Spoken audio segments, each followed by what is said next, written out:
Identity Revolution: How Self-Belief Transforms Careers. When nothing else will thank you all for being here today. I'm truly honored to stand before you to share some extraordinary insights that have the power to transform how we think about professional development, especially for those who've been pushed to society's margins. These insights come from my recent conversation with the remarkable Charlene Arnold, a visionary leader whose work has literally rewritten the future for thousands of Black women and formerly incarcerated individuals across America. If you haven't heard of Charlene, you will soon. Her revolutionary approach to workforce development has created pathways where none existed before, turning the trucking industry, traditionally one of the most inaccessible to marginalized groups, into a vehicle for profound personal and economic transformation. But Charlene is more than an educator or workforce developer. She is a healer of broken identities, a rebuilder of shattered confidence, a woman who understands that before you can change someone's career trajectory, you must first help them reimagine who they believe themselves to be. What I'm about to share with you today challenges everything we think we know about professional success and advancement. It's a perspective so counter to conventional wisdom that it might initially feel uncomfortable. Good. The most important truths often do. We've all been taught that career advancement follows a simple formula: acquire the right skills, build the right network, seize the right opportunities, get the degree, master the craft, know the right people. This is the gospel of professional development that we've accepted without question. But what if this formula is fundamentally incomplete? What if we've been missing the most crucial variable all along? Here's the revolutionary truth I learned from Charlene Arnold. The most powerful factor in professional transformation isn't what you know or who you know, it's who you believe yourself to be. Let that sink in for a moment. Who you believe yourself to be. This insight becomes particularly crucial when we examine the experiences of Black women and formerly incarcerated individuals in industries like trucking. The barriers they face aren't just external: discrimination, lack of access, systemic bias. The deepest barriers are often internal. The stories they've internalized about their own worth, potential, and place in the world. And this matters now more than ever in an era where anti DEI policies are on the rise and traditional support systems are being systematically dismantled. Focusing solely on technical training is woefully insufficient. We must address the whole person, their identity, their confidence, their sense of belonging in spaces that have historically excluded them. Let me take you inside three powerful examples that illustrate this principle in action. The first comes from iBest Trucking Academy, founded by a Black woman who worked as a commercial driver's license examiner. Day after day, she watched as single mothers and formerly incarcerated women struggled to find stable employment that could support their families. But she saw something else too: their untapped potential, their determination, their hunger for a second chance. What makes iBest truly revolutionary isn't just their technical training, which is excellent. It's their fundamental understanding that transformation begins with identity. Every single day at iBest starts the same way, with affirmations. If no one has told you today, you've got this. You are not defined by your past. You belong in this industry. These aren't empty platitudes. They're deliberate interventions designed to counteract years, sometimes decades of messages telling these women they don't belong, they can't succeed, they should aim lower. One student arrived at iBest after serving 8 years in prison.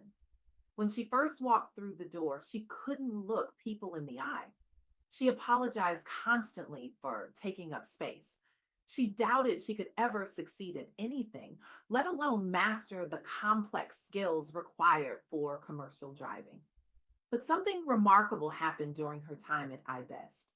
As she mastered each new skill: backing up a semi trailer, navigating complex regulations, performing safety checks.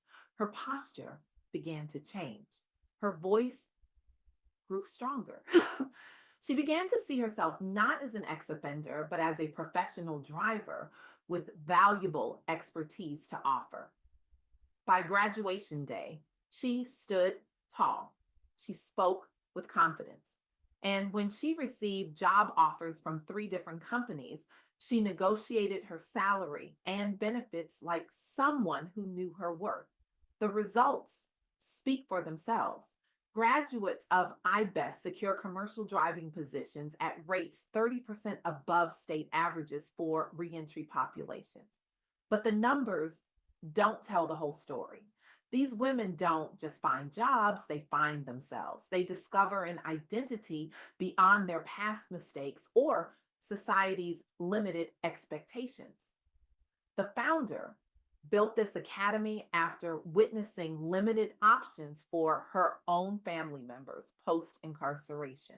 She created something that didn't exist before, a training program specifically tailored for marginalized women. And her model has inspired similar programs nationwide, focused not just on job placement, but on holistic empowerment.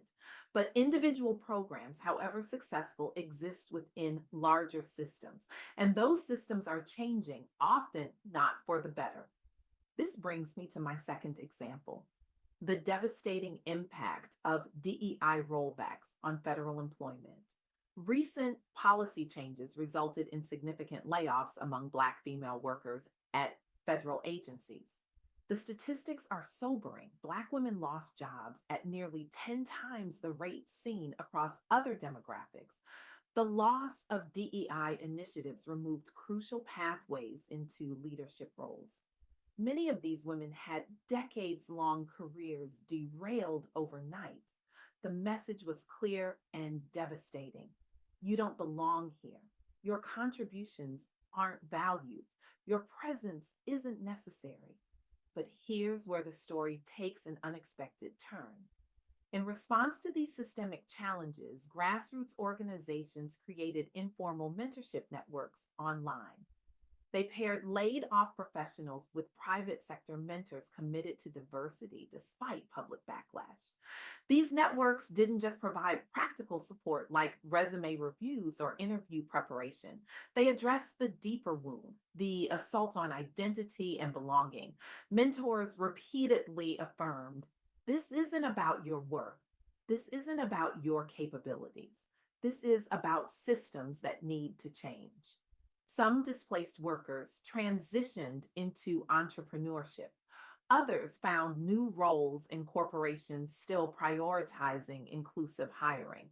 But all of them had to reconstruct their professional identities in the wake of rejection. And that internal work proved just as challenging as the external job search. This episode galvanized advocacy around maintaining diversity pipelines, regardless of shifting political winds.